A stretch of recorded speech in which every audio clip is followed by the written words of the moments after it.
มอเลียนลาดยกเอาหันใจเมาสาวอันหันงามเล่ามาเก้าหูเจอวันปีหักต้นห้อยเจี๊ยบจัดไว้ปันใจก็เร็วสู่น้องลืมเป็นเยาความมันเปลี่ยนวันนั้นคนมาคุยตา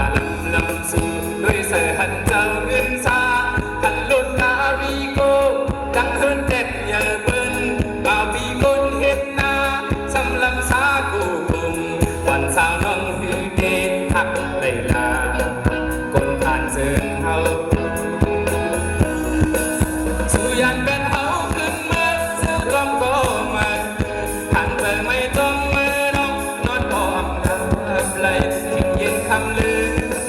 เป็นสันสู่นางเล่าเลยเฮายอมสิ่งวันมันน้องนั้นง่ายไปหอบเลี้ยงยังห่วงเธอใจที่เดียวไผ่นกเย็นก็อำหอนเย็นกันดังนั้นตั้งเกอกใจเกง่ายไฟไม่ถูกเผาเธอได้จึงตกยังกำหน้าอกห้องเสียงเห็นได้ยินโอนอดังหักอ่อน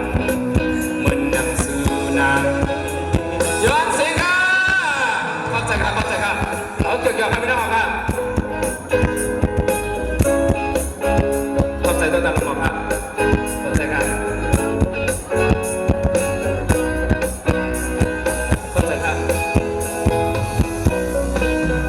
ทางสู่ที่มอเลียนลาดยกเอาเฮาใจเมาสาวอันหักงามเล่ามาเก้าหูเจอวันทีผักตอนห้อยเจี๊ยบจัดไว้ปันใจก็เร็วสู่น้องลืมเป็นเย้าความมันเกลียดวันนั้นคนมาคุยตาลำสู่ด้วยเสือหันเจอเงินซา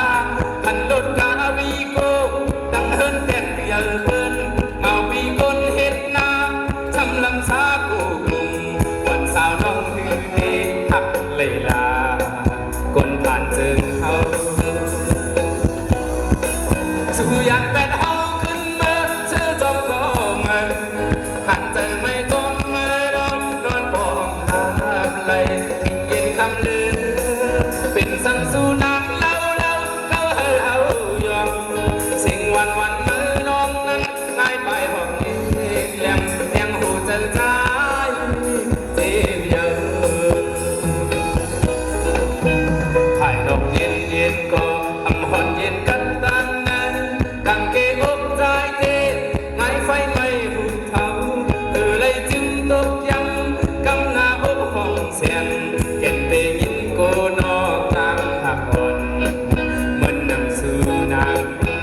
เห็นได้ยินโกนอกความหลักอ่อนสู่ยกแลนฟังเสียงกันเลยครับผมจะได้ย้อนสู่สุดเดียวน้องคนดีเกี่ยวกับทุกคนคุณเจ้าค่ะก็จุดเด่นเยอะครับพวกเขาเนี่ยนะลูกทีไกด์